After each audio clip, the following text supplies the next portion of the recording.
me all the time about credit, okay? I have originated and processed over my lifetime over 500 mortgage loans, and many times I would do credit repair for people. One lady, she was so grateful, she called me one day and she said, Ginger, when my husband passed away, I had a 500 credit score. I was so depressed and I felt so bad about myself. And you just took me by the hand and told me it's okay, we can make it better. Don't be embarrassed, don't be ashamed, things happen. And then she said, you know, I have had a 750 plus credit score ever since you showed me what to do. And I will never forget you. And that made my heart sing. This was years later, I had forgotten. I only tried to help her in the beginning, but she listened, she paid attention, and she kept doing exactly what I said, because it doesn't happen overnight. But she never let up. And she kept going, and then years later, I don't know how long it took for her, but 750 score. The truth is, in order to invest in real estate, you don't need credit.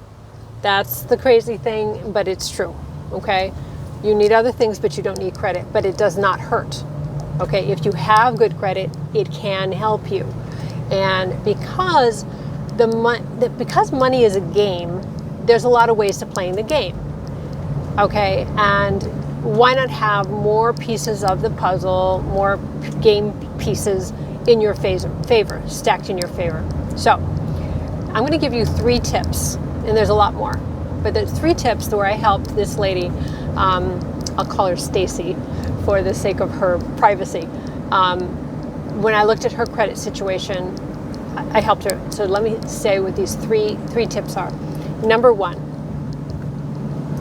pay down all of your credit down 50% or lower to the high max value. So for example, if you have a Visa and the Visa has a high credit of 10,000, you want to keep it under 5,000.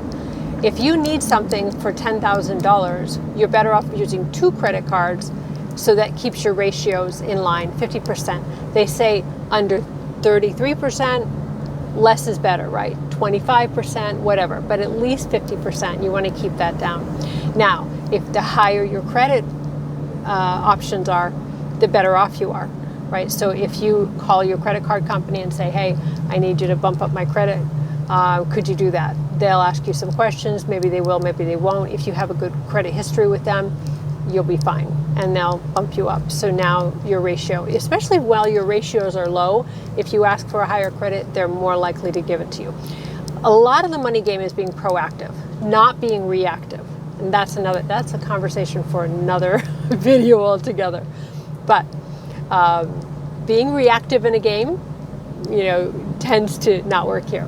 But being proactive does. So that's number 1. Keep your balances in line. Number 2, if you make double payments on your credit cards every month. So for example, if your minimum payment is $100, then you'd make 2 $50 payments before the due date. It actually increases the activity in a positive way to your credit, and it'll help to accelerate a higher credit score. It's like getting gold stars every time you make a payment. The 3rd tip is called Rapid Rescore. And some people don't know that you can actually do this. And it's kind of when you're in a pinch, when you want to pop up your credit pretty quickly. One lady actually was able to pop her credit score up 85 points, just like that. And Rapid Rescore is something that you pay for. It's about $200 per bureau.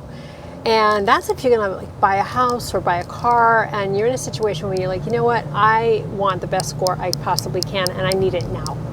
So what they do is the Rapid Rescore goes into your specific algorithm, and it will read and measure what your credit is looking like, and it will tell you specifically what you need to do. Does that mean pay something down? Does that mean pay something off? Sometimes, believe it or not, leaving a bad debt in place can actually help your score. And that has to do with the date of last activity. Once it's old and it's dated, sometimes it becomes irrelevant. And if you start paying on an old debt thinking that you're doing the right thing, it pushes up the date of last activity currently, and it messes up your credit. So here are your 3 things. Number 1, keep your ratios 50% or below keep your high limit as high as you possibly can, even by asking for extra credit. Number one. Number two, utilize Rapid Rescore. And number two, date of last activity. Just let old dogs lie. After 7 years, things have to fall off. But every single year you have something that's old, it ends up having a less and less impact on your credit. So hopefully those tips will help. There's a lot more. I do have another YouTube video on fixing your credit score for free. Feel free to check that one out.